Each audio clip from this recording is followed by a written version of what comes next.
Le juge président. Très bien, je vais demander l'observation des parties sur les écritures du Conseil du témoin. Je vais commencer par le bureau du procureur. Monsieur MacDonald, je vous cède la parole. Thank you, Your Honor. I don't think the request. Merci, Monsieur le Président. Je ne pense pas que nous ayons ici une demande qui soit si différente que d'autres que nous avons eu à être traitées par le passé. D'abord, l'identité du témoin va être publique, rendue publique.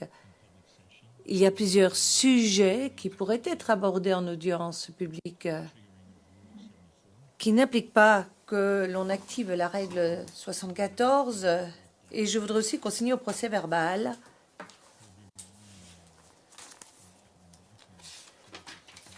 que pendant toute cette interrogatoire, nous allons nous fonder sur des documents que le témoin lui-même a transmis au bureau du procureur, ou d'autres documents qui ont été transmis par les autorités de la Côte d'Ivoire et donc connus des autorités de la Côte d'Ivoire. Et vous verrez que c'est vrai que c'est le témoin lui-même qui a été amené à apporter des informations pendant les enquêtes en cours sur place, en Côte d'Ivoire, ce qu'il a fait d'ailleurs. Et donc,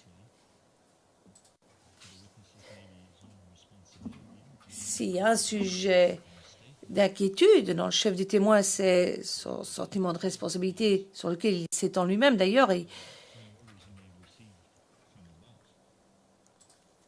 qui dépendent aussi des ordres qu'il a reçus de son autorité. Certes, à ce moment-là, nous pourrions passer à huis clos partiel, pas à huis clos total, bien à huis clos partiel, de façon à ce que, si nécessaire, nous puissions justement aborder ces questions-là. Donc c'est au cas par cas, nous l'avons déjà fait par le passé. Nous ne sommes pas dans une situation si différente de celle que nous avons connue pour d'autres témoins. Je ne pense pas qu'il soit nécessaire d'introduire un régime tout à fait différent. Et pour toutes ces parties qui ont été abordées de manière confidentielle le resteront tant que la Chambre n'a pas décidé autrement. Et donc les autorités de Côte d'Ivoire n'auront pas accès, ni personne d'extérieur à cette Chambre n'auront accès ou n'aura accès à ces informations. Alors j'entends qu'en effet ces écritures ont été déposées et nous en avons reçu un exemplaire bien passé minuit, puisqu'il était minuit 37. J'étais à ce moment-là en train d'essayer de m'endormir et non pas de lire ces écritures. C'est vrai qu'on parle du niveau de confidentialité aussi. Ben, là, je pense qu'il n'y a pas vraiment de problème non plus. Les documents ne sont pas marqués. Ce n'est pas notre habitude non plus. Nous ne marquons jamais nos documents. Nous ne donnons jamais la mention, sauf au moment de verser les documents au dossier. Et tous les documents qui ont été versés dans le dossier du prétoire sont réputés confidentiels d'emblée. Ainsi, la défense, l'accusation et les représentants des victimes sont tous tout à fait conscients de ce niveau de confidentialité. C'est ce que j'ai expliqué à mon collègue ce matin afin de le rassurer sur ce fait. Alors, si des informations ont déjà été divulguées dans le public dans certaines circonstances, mais je ne vais pas m'étendre là-dessus, et que si des ordres et des consignes de la Chambre n'ont pas été respectés par le public ou certains membres du public, et si tout cela apparaît dans la presse en Côte d'Ivoire, je ne vais pas m'étendre ici sur la précision et l'exactitude de ce qui est repris, se fonde surtout finalement sur ce qui est retransmis sur Internet, soit 30 minutes en différé de 30 minutes, soit à l'issue du témoignage du témoin. Et donc, Outre les préoccupations du témoin quant à sa responsabilité, il n'est pas ici sur le banc des accusés de la CPI. Il est appelé à la cour au titre de témoin. Il est entre les mains de la Chambre et voilà ce que je voulais partager sur ce point. Merci. Le juge président. Merci. Est-ce que les représentants légaux des victimes souhaitent s'exprimer sur cette question? Madame Massida, non, nous n'avons pas à intervenir sur ce point. Merci. La défense, Maître Altit. Merci, Monsieur le Président. Monsieur le Président, Madame, Monsieur, premièrement, le Conseil demande qu'il soit accordé des garanties de non-poursuite, ce à quoi la défense ne s'oppose pas. Deuxièmement, la défense considère que la pratique adoptée jusqu'à maintenant, permettant à un témoin bénéficiant des garanties de la règle 74 de demander le huis clos partiel, est raisonnable et applicable quand besoin est à ce témoin. Nous avons maintenant une longue expérience de ce genre de questions et jusqu'à présent, je parle sous votre contrôle, Monsieur le Président, Madame, Monsieur, tout s'est toujours bien passé. Troisièmement, il nous semble que les autres demandes du Conseil dépassent largement le cadre de la règle 74.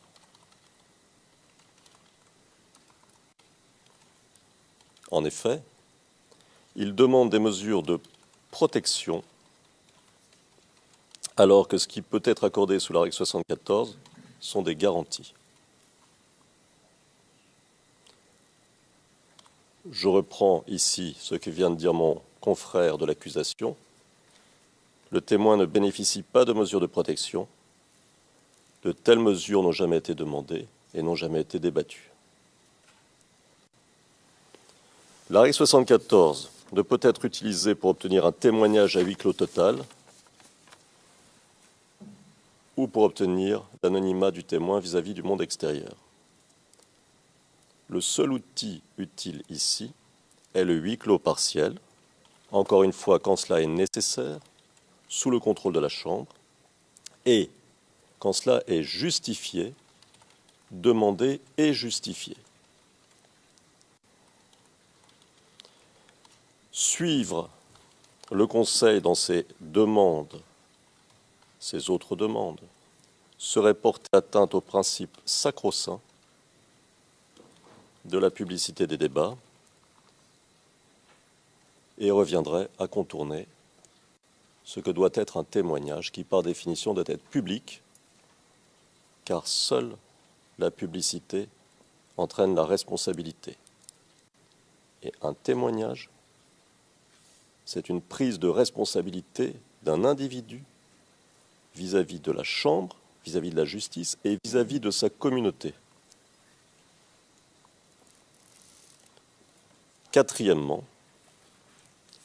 concernant la question de l'APIC et des garanties de non-poursuite en Côte d'Ivoire, la défense note que les fonctions qu'a occupées le témoin jusqu'à aujourd'hui rendent improbable des poursuites en Côte d'Ivoire.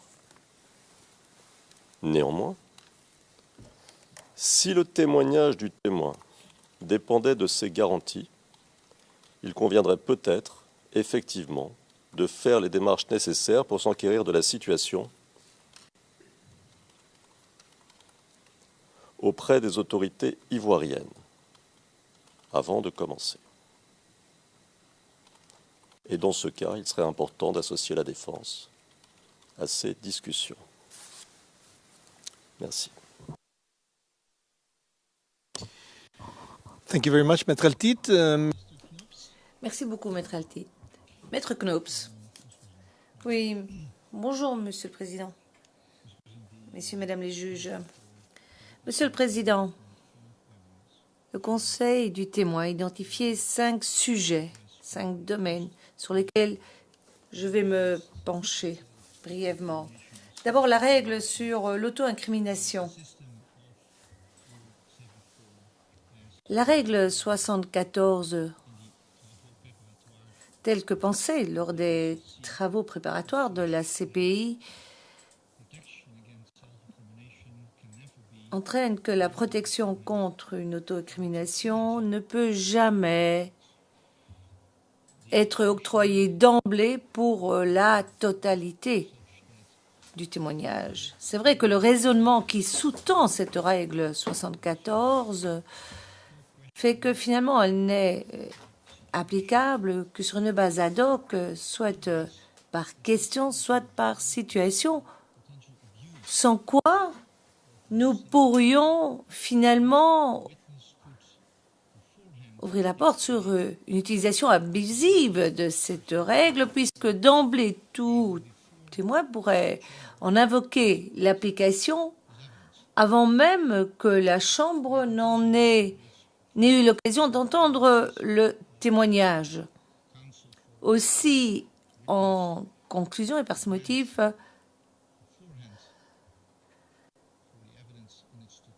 je dirais que donner d'emblée,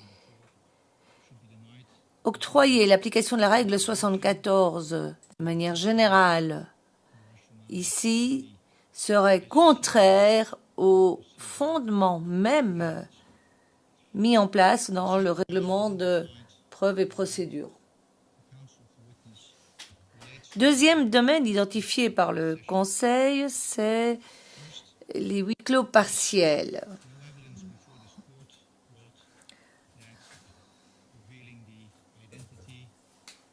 Nous n'avons aucun élément de preuve selon lequel le fait de relever l'identité de ce témoin risquerait de porter préjudice à la sécurité de l'individu ou de sa famille. En tout cas, aucun de ces éléments de preuve n'a été porté à la connaissance de la Cour. Et c'est dans ce sens que nous ne pensons pas que le témoignage devrait être fait pendant un huis clos total, parlant des huis clos partiels, avec le risque de ralentir la procédure, n'est pas un critère qui sous-tend l'octroi ou non d'une audience à huis clos. Et dans ce sens, j'invite la Chambre à se référer à toutes les décisions que celle-ci a prises en matière de huis clos partiel par le passé et la jurisprudence. Quant au danger évoqué de fuite des éléments vers les médias et vers la presse, danger sur lequel le Conseil du témoin a attiré notre attention, n'est pas non plus en soi une raison suffisante pour invoquer le huis clos partiel. Et enfin, Monsieur le Président, il est sans doute superflu de le préciser, mais le témoin P560 qui a témoigné ici devant cette même chambre sur différents domaines qui chevauchent un peu ce témoignage n'a jamais demandé que ce soit le huis clos partiel ou les mesures de protection telles que demandées ici. Le troisième domaine qui a été identifié par le Conseil du témoin, à savoir des mesures de protection. Comme nous l'avons indiqué, le bureau du procureur n'a pas formulé de demande. Par conséquent, la Chambre n'a pas eu à statuer sur une demande présentée par la section des victimes et des témoins s'agissant de risques potentiels. Le témoin P560 n'a pas sollicité de telles mesures non plus. Enfin, la règle 74, paragraphe 3, alinéa C, petit 1, ne justifie pas ou n'octroie pas automatiquement des mesures de protection. Il y a différentes circonstances où la règle 74 s'applique. Enfin, les deux derniers aspects abordés par le Conseil du témoin, c'est lorsqu'il a fait référence à la classification de documents devant cette Chambre et devant la Cour en général. De même qu'il a fait référence à l'accord sur les relatifs aux privilèges et immunités de la Cour. J'aborde ces deux points ensemble et la question dès lors est la suivante. La question concerne en fait la question est la suivante. Un témoin devant la Cour peut-il bénéficier de droits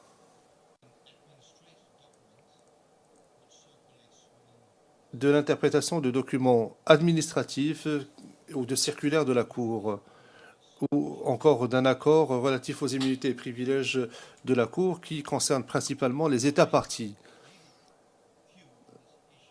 Pour ma part, mon opinion juridique sur la question est la suivante. Le témoin comparaissant devant cette Chambre ne peut pas forcément se fonder sur ces documents ou invoquer ces documents comme étant pour faire appliquer des droits.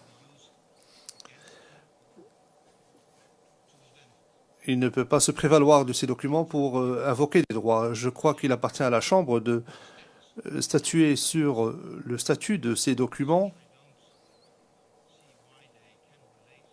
Et personnellement, je ne vois pas en quoi ces documents se rapportent à la déposition de ce témoin devant les juges de cette Chambre. Mais d'un point de vue purement juridique, et c'est un principe de droit international pénal, de droit public international, ces documents concernent principalement des autorités étatiques ou des organes internationaux. Par conséquent, ils n'octroient pas des droits automatiquement à un témoin comparaissant devant de telles instances. Je vous remercie, Monsieur le Président.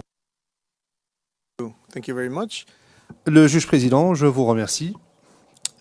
Maître.